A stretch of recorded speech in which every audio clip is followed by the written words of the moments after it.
میں عرض کروں گا کہ اللہ نے جو میں نے یہ آیات شریفہ تلاوت کرنے کا شرف حاصل کیا ہے، اس میں اللہ نے ارشاد فرمایا وَلَا تَدْعُ مَعَ اللَّهِ إِلَٰهًا آخر، اللہ کے ساتھ کسی کو الہ نہ سمجھ۔ تدو کا معنی عبادت بھی کیا گیا ہے اور پکارنے کا بھی معنی کیا گیا ہے۔ اب یہاں جو اہل سنت بیٹھے ہیں یا سنیں گے، اگر ایک پکارنے کی میں نفی کروں کہ اس کا معنی یہ ہے کہ اللہ کے بغیر کسی کو نہ پکارو، تو وہ پھڑک جائیں گے، کہہ رہے دیکھیں جی ہم یا رسول اللہ پکارتے ہیں، یہ پکارنے سے منع کر رہا ہے۔ آپ ذرا غور سے سنیں بات میری، ٹھیک ہے نا؟ قرآن مجید میں پڑھ رہا ہوں۔ دوسرا تدو کا معنی ہے عبادت، کہ اللہ کے سوا کسی کی عبادت نہ کرو۔ اچھا آپ بتائیں، انصاف سے بتائیں کہ کوئی کسی پیر کی عبادت کرتا ہے آج بھی؟ سجدہ کرتا ہے؟ جو اللہ کے ساتھ مختص ہیں چیزیں، کوئی ایسا آدمی گیا گزرا بھی ہے، بہت بے وقوف کوئی ٹولہ ہوگا، چند آدمی ہوں گے جو کسی پیر صاحب کو سجدہ کر دیتے ہوں گے اور وہ منع بھی نہ کرتے ہوں گے۔ ہم تو تھپڑ رسید کرتے ہیں، کوئی زیادہ جھک جائے تو، سمجھ آئی نا؟ تو عبادت کوئی نہیں کرتا، اور خطاب کس کو ہے؟ اگر مشرکین کو ہے تو پھر اس کا مقصد یہ ہوا کہ وہ تو الہ کو مانتے ہی نہیں اس انداز سے جس طرح ہم مانتے ہیں۔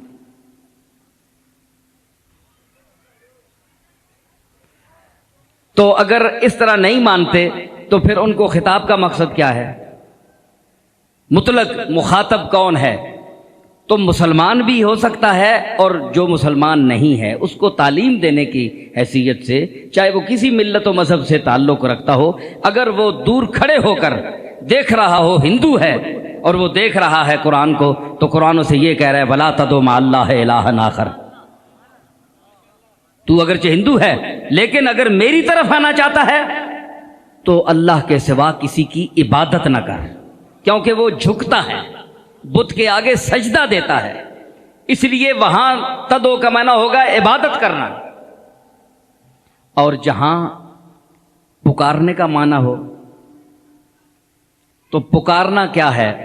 آپ یہ دیکھیں کہ کیا حضور علیہ الصلوۃ والسلام کے زمانے میں صحابہ یا کوئی پیغمبر، کوئی صحابی پکارتا تھا؟ رسول اللہ کو پکارتا تھا؟ جتنے پہلے نبی گزرے ہیں ان کو کوئی پکارتا تھا یا ابراہیم میری مدد کر، فلاں صاحب میری مدد کرو، اے عیسیٰ میری مدد کرو، پکار کر جس طرح ہم کہتے ہیں، کیا رسول اللہ کے زمانے اقدس میں یہ معمول تھا؟ جس طرح آج ہم نے یہ معمول بنا رکھا ہے، تو کیا حضور کے دور میں یہ تھا؟ آپ کو نہیں ملے گا، آپ کو یہ انداز نہیں ملے گا۔ تو تدو کا معنی پکارنا ہے ہی نہیں، جس طرح کہ ہمارے حضرات دیوبندی حضرات نے ترجمہ کیا ہے، میں ان کا احترام کرتا ہوں، عالم لوگ ہیں، سمجھدار ہیں، لیکن میں ان سے گزارش کروں گا کہ تدو کا معنی یہاں پکارنا نہیں ہو سکتا۔ کیوں؟ میں کوئی حمایت نہیں کر رہا ہے اہل سنت کی، آپ مجھے بتائیں کہ مخاطبین اول صحابہ ہیں، تو اللہ منع اس وقت کرتا کہ جب رسول اللہ کے سامنے وہ پکارتے۔ آپ پکارنا ثابت کر دیں،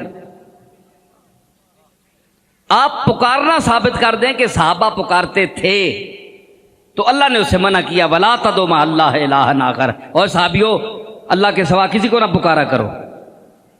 بھئی اللہ اس کو منع کر دے، جب وہ پکارتے ہی نہیں تھے تو تدو کا معنی یہاں پکارنا ہے ہی نہیں۔ ایک چیز ہے ہی نہیں تو اس کو اللہ ویسے ہی منع فرما رہا ہے۔ فعل الحکیم لا یخلو عن الحکمہ۔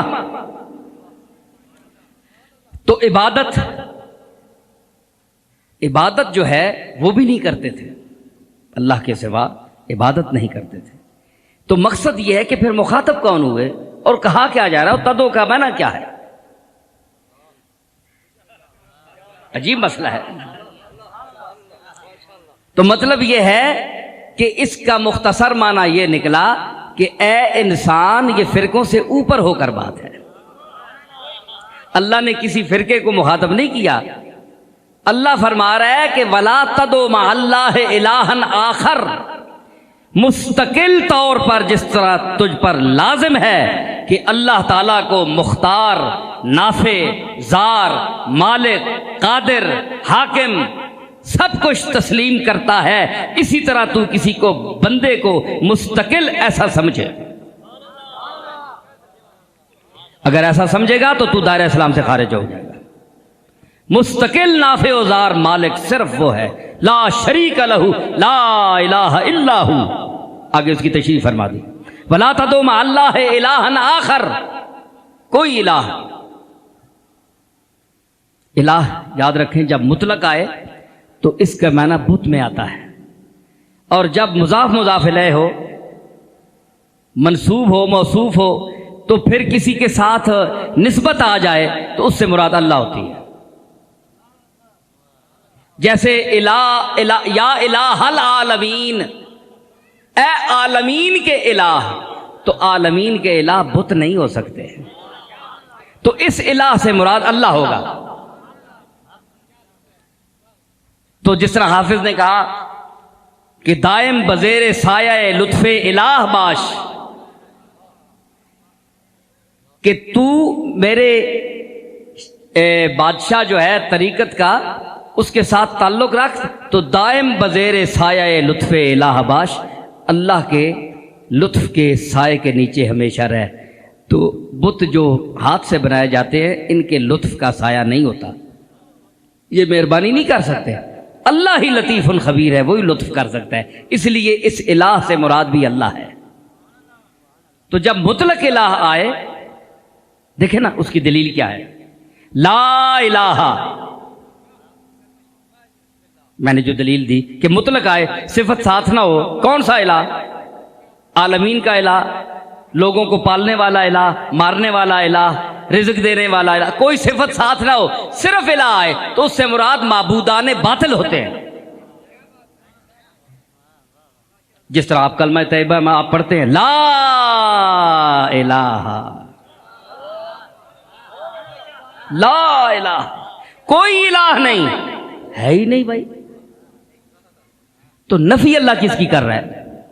اپنے آپ کو تو ثابت کرنا چاہتا ہے، تو یہ نفی کس کی ہے بھائی؟ اپنے آپ کو تو ثابت بعد میں کرنا ہے، تو یہ نفی کس کی ہے؟ لا الہ، کوئی الہ نہیں. الہ اکیلا آیا نا یہاں، تو اس سے مراد ہے معبودان باطل، ان کی نفی کی کہ کوئی معبود باطل نہیں ہے، اس کا وجود کوئی نہیں ہے، اس کی کوئی حیثیت نہیں ہے، اس کو کوئی اختیار نہیں ہے، اس کو ہاتھ میں قطعاً کوئی اقتدار نہیں ہے. الا اللہ، صرف اللہ مستحق عبادت ہے اور وہ الہ واحد ہے. جب الہ واحد کے ساتھ ہو گیا تو وہ اللہ ہو گیا. الہ واحد اللہ. الہ مطلق آیا تو معبود باطل، جس طرح کلمہ شریف میں ہے لا الہ، تو پہلے آپ نفی کریں گے تو پھر ثابت کریں گے. پہلے ایک چیز کی نفی کریں گے تو کسی چیز کو ثابت کریں گے. فلا اقسم بیوم القیامہ، فلا لا اقسم بیوم القیامہ. لا کیوں ہے؟ لا نہیں، یہ جو بات میں کر رہا ہوں اقسم بیوم القیامہ، میں قسم کھاتا ہوں قیامت کے دن کی. لا اقسم، قسم نہیں اٹھاتا کا معنی نہیں ہے. لا، بات روک دو. اللہ فرما رہا ہے جو میں بات کر رہا ہوں رک گئی. اقسم بیوم القیامہ، قسم اٹھاتا ہوں میں. تو لا جتنا ایک سیلاب معبودان باطل پیچھے آ رہا ہے ابتدائے آفرینش سے، اللہ نے اس کو روک دیا لا کہہ کر. لا، کچھ بھی نہیں ہو، تم رک جاؤ.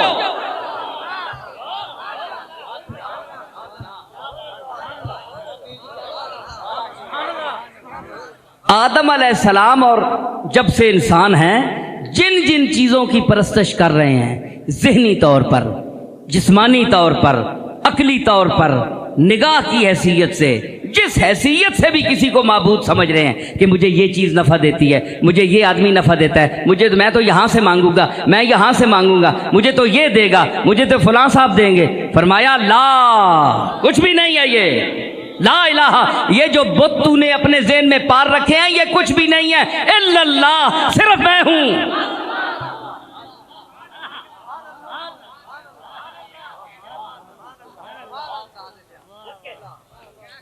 تو لا کے بعد الا اللہ کی منزل ہے. تو دیکھیں آج انکار کو بڑے عجیب انداز سے دیکھا جاتا ہے کہ فلاں تو جی منکر ہو گیا. ارے منکر بھی، انکار بھی اگر سلیقے سے ہو، اگر جستجوئے حق کے لیے انکار بھی ہو تو اس کا بھی ایک مقام ہے، اس کا بھی ایک مقام ہے. دیکھو نا، انکار کیا تھا فاروق اعظم نے. بہن سے کیا کہا، یہ کیا پڑھ رہی ہے تو، یہ کیا ہے؟ اس نے کہا میں پڑھ رہی ہوں، تم بھی پڑھو. دیکھو انکار کیا، سرکار کا انکار ساری عمر کیا، لیکن اندر جو فاروق اعظم کے ذہن میں، دل میں تڑپ تھی، حق کی جستجو تھی کہ ہائے وہ کون ذات ہے، یہ جو ظہور کس کا ہے، یہ محمد کس کا ایک پرچار کرنے آئے ہیں، یہ کس کی یہ گہما گہمی ہے، یہ عالم کی بزم جو سجی ہے یہ کس کی انجمن آرائی ہے. فاروق کے دل میں یہ تڑپ تھی، انکار تھا لیکن گستاخی پر محمول نہیں تھا. اس انکار میں طلب کی چنگاری تھی اور وہی سلگتی رہی، وہی سلگتی رہی. آخر وہ چنگاری ایک شعلہ بن کر نکلی اور جب حاضر ہوئے تو سب کو پتہ ہے، آپ سنتے رہتے ہیں. تو مقصد ہے کہ لا کا مقام دیکھیے، انکار کا مقام دیکھیے کہ انکار کیا لیکن اس انکار پر قربان جس کے سامنے اقرار تھا. سمجھ لیجئے میری بات کہ اس انکار پر میں قربان جاؤں جس کا نتیجہ اقرار ہو. اور ڈریے آپ اپنے اقراروں سے جس کا خدشہ اور انجام انکار ہو.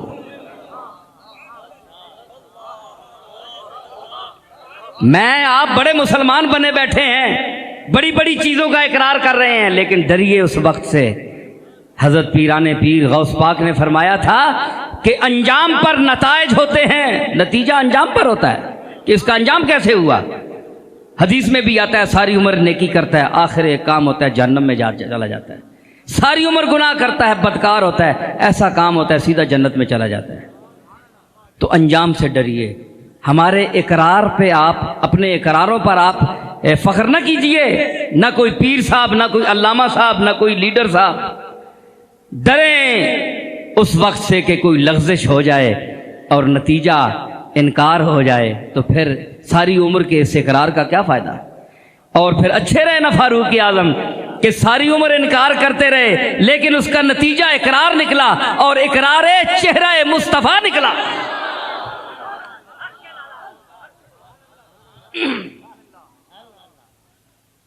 سمجھ آئی؟ لا موجودہ الا اللہ.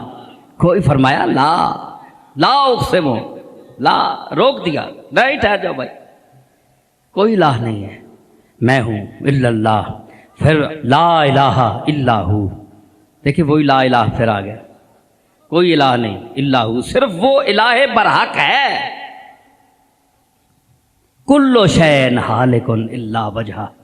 یہ جو جتنی چیزیں تمہارے سامنے ہیں جن کو تم دیکھ رہے ہو یہ ہلاک ہونے والی ہیں، ختم ہونے والی ہیں، فنا ہونے، صرف اس کا چہرہ باقی ہے. وجہ سے مراد ذات اس کی ہے جی، تو وہی باقی ہے. اس پر مجھے اپنی ایک ربائی یاد آئی حالق پر. رہنا ہے اسی کو ما سوا حالق ہے، رہنا ہے اسی کو، کل شین حالق ان کا، رہنا ہے اسی کو ما سوا حالق ہے.